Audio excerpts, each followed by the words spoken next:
हिंद। इस वीडियो में हम समझेंगे कि विंड टरबाइन कैसे काम करता है और इससे बिजली कैसे बनाई जाती है, क्योंकि हम आपको कोयले से बनाए जाने वाले बिजली के बारे में कंप्लीट समझा दिए थे। अब ये विंड टरबाइन से बिजली कैसे बनाया जाता है, इसमें दो चीज़ें समझना ज़्यादा जरूरी है। पहला कि ये विंड टरबाइन बनता कैसे, और दूसरा ये विंड टरबाइन काम कैसे करता है, क्योंकि इसमें दोनों चैलेंजिंग काम है। इसे उतनी ऊंचाई पर बनाना, जितना ऊंचाई कुतुब मीनार की है ना, उससे ज़्यादा ही ऊंचाई ये होते हैं सब, ये विंड टरबाइन। तो इसको बनाने के लिए कई सारे इंस्ट्रूमेंट्स की जरूरत होती है, जिसमें सबसे पहला होता है इसका बेस फाउंडेशन, जिसे हम टावर कहते हैं। इस टावर को हम लोग कई शेप में, कई सेक्शंस में बनाते हैं, जैसे टुकड़े टुकड़े में रख के इसके ऊपर ऐसे और उसे कस दिया जाता है, जिससे कि ये बन सके। जैसे आप देख रहे हैं एक पूरा सॉलिड नहीं रहता, उतना सॉलिड हो जाएगा तो फिर इसे बनाने में काफ़ी ज़्यादा कंक्रीट लगेंगे और बहुत ज़्यादा वेट बढ़ जाएगा। इसको खोखला रखने से एक और फायदा क्या होता है कि इसके अंदर से जो ऊपर से बिजली है उसे केबल द्वारा नीचे आराम से लाया जा सकता है। अगर खोखला नहीं रहता तो बाहर से लाना रहता, अंदर से आता है, इसलिए केबल सुरक्षित रहता है। दूसरा, अंदर हम सीढ़ी बना देते हैं। सीढ़ी से क्या होता है कि अगर इसके हब में कोई प्रॉब्लम आती है ऊपर, तो अंदर सीढ़ी द्वारा हम लोग जा सकते हैं, नीचे से एक रास्ता देकर, एक फाटक देके। तो ये इसका भाग होता है टावर। ये डिपेंड करता है कि ऊंचाई कितनी है। अगर पहाड़ पे ऊंचे जैसे टावर दिखेगा ना, टावर अगर किसी के घर पे बना देते हैं तो कम ही ऊंचा रहता है, जमीन से बनाना है तो ज़्यादा ऊंचा रहता है। ये 80 से 100 फीट तक ऊंचे होते हैं। ये टावर डिपेंड करता है कि एरिया कैसा है। अब इस टावर के ऊपर लगाना होता है आपका ब्लेड और हब। ये जो ब्लेड होते हैं, जो विंड टरबाइन के ये ब्लेड होते हैं, 3 ब्लेड का प्रयोग किया जाता है। ये 3 ब्लेड होते हैं।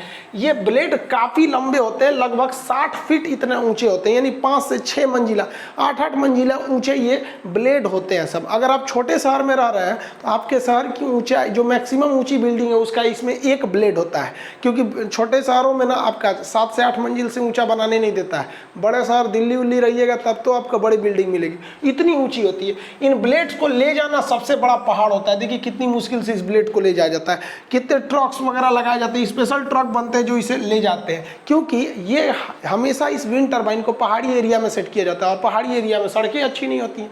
ये ब्लेड्स जो होते हैं, इनको जहां लगाया जाता है उसको हम लोग बोलते हैं रोटर। इसे कई लोग रोटर हब भी बोलते हैं, टेक्निकल भाषा में इसे रोटर हब कहा जाता है। तो जहां ये सेट होते हैं इसे कहते हैं रोटर हब। तो जिसे हम कंप्लीट कलर कर दिए हैं, ये हो गया रोटर हब, और इसमें लगा हुआ है आपका ब्लेड्स लगे हुए हैं। ये ब्लेड घूमेंगे तो क्या होगा, बिजली बनेगा। लेकिन इस ब्लेड के सामने एक समस्या, ब्लेड धीमे घूमते हैं, कभी हवा आएगी, कभी तेज आएगी, कभी हवा का डायरेक्शन बदल जाएगा। ये सब चीजें भी इसमें बहुत ज्यादा मायने रखती है। इस ब्लेड को सेट करने के लिए 2 अलग अलग तरीके आते हैं। एक होता है कि आप इसका पहले ये वाला पोर्शन को, आपको पूरा नेकल का पार्ट जो होता है पीछे का, इसको लगा लीजिए और इसमें एक रोटर हब लगा दीजिए, उसमें एक एक ब्लेड को ऐसे क्रेन से ले आके फिट कीजिए। और नहीं तो दूसरा तरीका होता है कि आपने टावर को खड़ा कर दिया, ये टावर हो गया।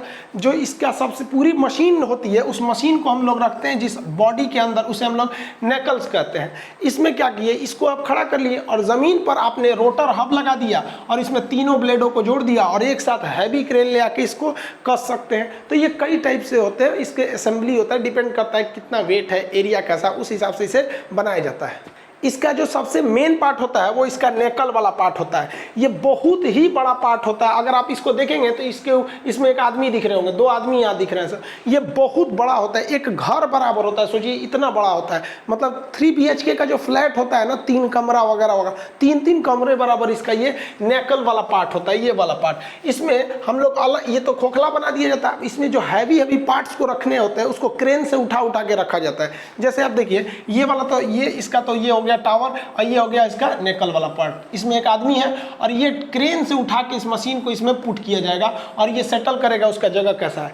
तब इसमें आपको गियर बॉक्स रखना पड़ेगा, ब्रेक रखना पड़ेगा और उसके पीछे अल्टरनेटर को रखना पड़ेगा। यही वाला मेन पार्ट होता है, यही बिजली को बनाता है, और बाकी तो होते हैं वो घूमने के काम करते हैं। इस पार्ट को हम लोग नेकल के नाम से जानते हैं। अब इसके अंदर समझते हैं गियर बॉक्स कैसे काम करता है। देखिए गियर बॉक्स का काम क्या होता है, लो आरपीएम। आरपीएम मतलब क्या होता है, रिवोल्यूशन पर मिनट, लो आरपीएम। कोई चीज धीमी घूम रही है ना, उसको वो तेज कर देता है, उसी को हम लोग क्या कहते हैं, गियर बॉक्स कहते हैं। नॉर्मल समझिए, साइकिल को देखिए, साइकिल को जब आप डबल स्पीड पे खड़े कर देते होंगे तो इस पैडल को, जो ये साइकिल का पैडल होता है, इसको थोड़ा भी घुमाइएगा ना तो ये जो चक्का होता है बहुत तेज घूमता है। अगर आप इसे एक बार घुमा देंगे ना तो ये सोच रहा 15 से 20 बार घूमेगा, यानी इसका 1:20 का रेशियो रहता है। एक बार अगर आप इसको घुमा दिए तो वो 20 बार इसको घुमा देगा। और वही अगर चेन उतर जाएगा, ये अच्छा से काम नहीं करेगा, जाम चलेगा, तो जो बार इसको घुमाइएगा उतने बार ये चक्का घूमता है, तो कहते हैं बड़ी जाम चल रहा है, तो इसका सर्विसिंग किया जाता है यहाँ पर। तो वही काम करता है इसमें गियर बॉक्स। जैसे ये तो रोटर है, इसमें लगे रहेंगे ब्लेड, तो ये तो बाहर का हिस्सा है, इसमें ब्लेड लग जाएंगे, कई तो ब्लेड लगा दीजिए, यहाँ हम ऐसे ब्लेड लगा दे रहे हैं समझने के लिए। इसके पीछे ये साफ्ट होता है, साफ्ट उसे कहते हैं जो घूमने वाला रॉड होता है, ये साफ्ट, ये जुड़ा होता है इस गियर बॉक्स से। गियर बॉक्स वही काम करता है जो साइकिल का ये पैडल काम करता है, यानी अगर ये जितना घूमेगा उसकी स्पीड को ये बढ़ा देता है, आरपीएम बढ़ा देता है। इसका जो रेशियो होता है 1:90 का रहता है। अब सोचिए आजकल तो जो मॉडर्न आ गया 1:100 आ गया है, 1:100, यानी ये वाला जो विंड है अगर एक बार घूमेगा तो उसके अंदर वाला वो 100 बार घूम चुका रहेगा। अब आपको भले लगता है कि ससुराल लुसुर लुसुर घूम रहा है, तो जो इंजीनियर बन के बीटेक किए हैं सब ना, हमारी ज़िंदगी को आसान इन इंजीनियरों ने किया है। भले आज इंजीनियरों की संख्या ज़्यादा होने की वजह से उन्हें ज़्यादा वैल्यू नहीं मिल पाती, लेकिन रियल में हमारी ज़िंदगी आसान इन इंजीनियरों ने ही बनाया है। तो जो धीमा धीमा आपको दिख रहा है, एक्चुअली में जितना दिख रहा है ना उससे 100 गुना अंदर ये वाला गियर बॉक्स उसको नचा देता है। सोचिए इतना ज़बरदस्त होता है, क्योंकि हवा जो होती है कभी धीमी चलेगी कभी तेज चलेगी। हवाओं का स्पीड कभी हो जाता है 11, कभी हो जाता है 90 किलोमीटर प्रति घंटा। तो इस टरबाइन को चाहिए मैक्सिमम स्पीड कितनी चाहिए, 80 किलोमीटर प्रति घंटा की चाहिए। तो यानी आप धीमा भी घुमाएंगे ना तो ये उसको क्या कर लेता है, तेज कर लेता है।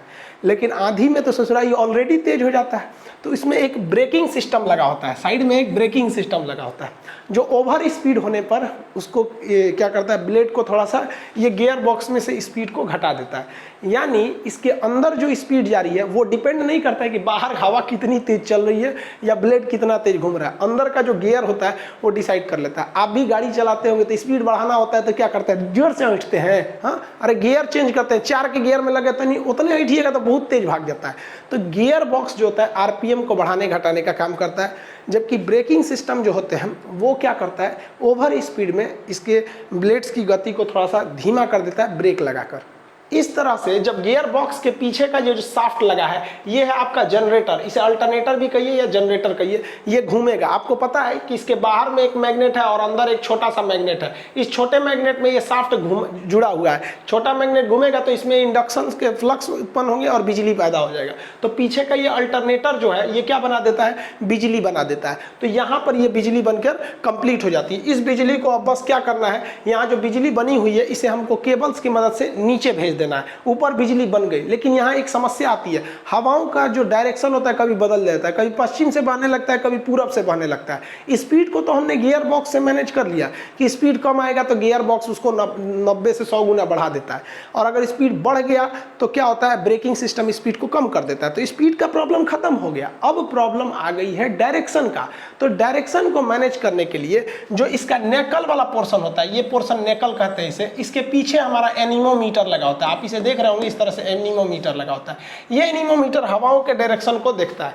आप देखते होंगे हवाओं की गति को नापने वाला एनीमोमीटर लगा होता है। इस डायरेक्शन में इस तरह से कटोरी बनी रहते हैं सब एनीमोमीटर। ये एनीमोमीटर हवाओं का डायरेक्शन को देखता है और इस हिसाब से इसके पूरे ये गर्दन को, ये ऊपर वाला जितना पोर्शन है ना, नेकल वाला पोर्शन, इस पूरे गर्दन को ये घुमा देता है, पूरे के पूरे गर्दने को घुमा देता है। तो ये जहां से घूमता है ये नीचे वाला पोर्शन, इसको हम लोग कहते हैं यॉ। इसे क्या कहते हैं, यॉ। और घूमने को यॉइंग कहते हैं। अंग्रेजी में आईएनजी लगा देंगे तो मतलब समझिए काम हो रहा है। जैसे डांस, आईएनजी लगा देंगे, डांसिंग माने नचिए रहा है, ईटिंग, गोइंग माने चालू है, आईएनजी माने चालू है।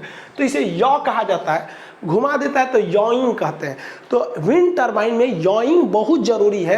यॉइंग जो होता है इस नेकल वाले पार्ट से और टावर के बीच में यहीं पे यॉ कर जाता है। यॉ करने से पूरा समझिए तो इसका गर्दन ही घूम जाता है ऐसे से, ये डायरेक्शन से। तो जिस डायरेक्शन में हवा आएगा, ऊपर स्थित इसका जो एनीमोमीटर है, ये वाला एनीमोमीटर बता देगा कि भैया हवा का डायरेक्शन इधर है, तो टावर वैसे ही खड़ा रहेगा। ऊपर का जितना सेक्शन देख रहे हैं ये वाला पूरा का पूरा पोर्शन ये घूम जाएगा हवाओं के डायरेक्शन में और खूब बेहतरीन ढंग से ये नचेगा। इसलिए डायरेक्शन कुछ भी हो, स्पीड कुछ भी हो, ये आराम से घूम सकता है। इसको बस हवा चाहिए, इसलिए इसे समुद्र के किनारे या पहाड़ी एरिया में सेट करते हैं। इसे सेट करना काफ़ी कॉस्टली होता है। देख रहे हैं कितना तामझाम है। और एक दो नहीं लगाया जाता है, 200-300 लगा दिया जाता है ताकि इससे बिजली पैदा हो। अब इससे बिजली क्या हो गया, पीछे के अल्टरनेटर में बिजली पैदा हो जाएगी।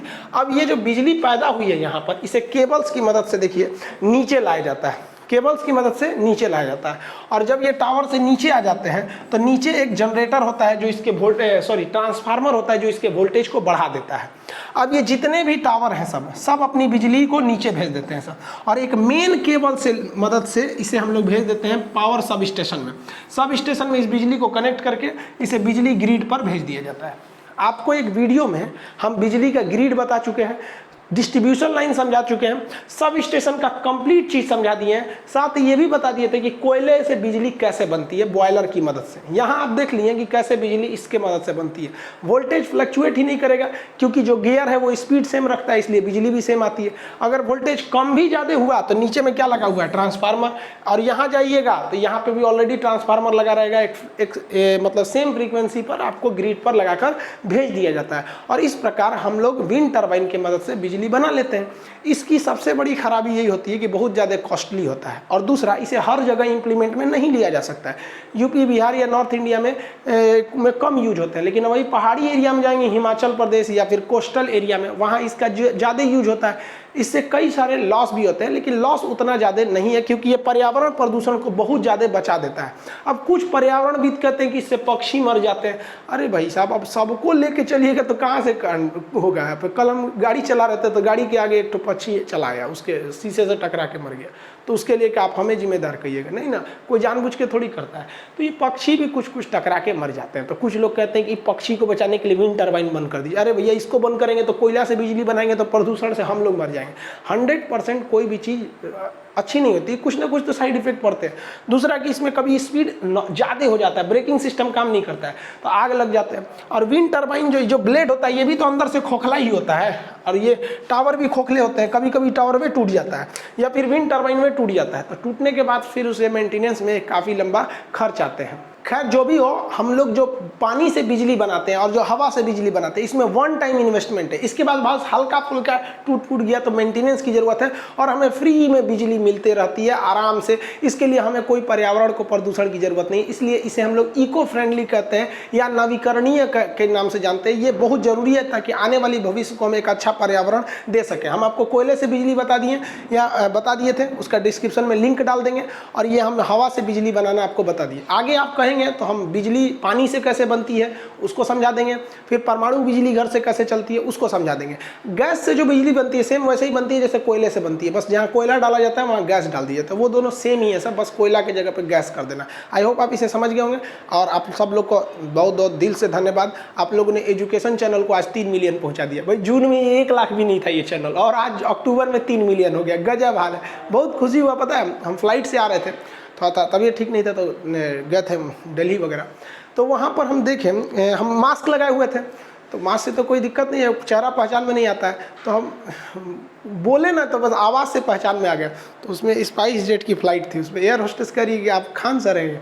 हम कहे हाँ हम वही हैं। तो कह रही सर हम आपका वीडियो देखे हुए हैं, 6-7 वीडियो आपने जहाज़ के ऊपर बताया, तो हमने कई वीडियो बनाए जिसमें जहाज़ के पार्ट्स वगैरह को बनाया। आप सब लोग का तहे दिल से धन्यवाद। और वीडियो कुछ लेट हो गए थे स्वास्थ्य की वजह से, अब कंटिन्यू वीडियो रहेंगे। अब एक भी दिन हम गैप नहीं करेंगे, कोशिश करेंगे एक भी दिन गैप ना हो। अब आपको वीडियो कंप्लीट मिलते रहेगा। फिर से आप लोग का धन्यवाद। आपने खान जीएस रिसर्च सेंटर परिवार को आज 30 लाख का परिवार बना दिया, इतनी बड़ी जिम्मेदारी दे दिया। बहुत बहुत धन्यवाद। मिलेंगे अगले क्लास में। जय हिंद।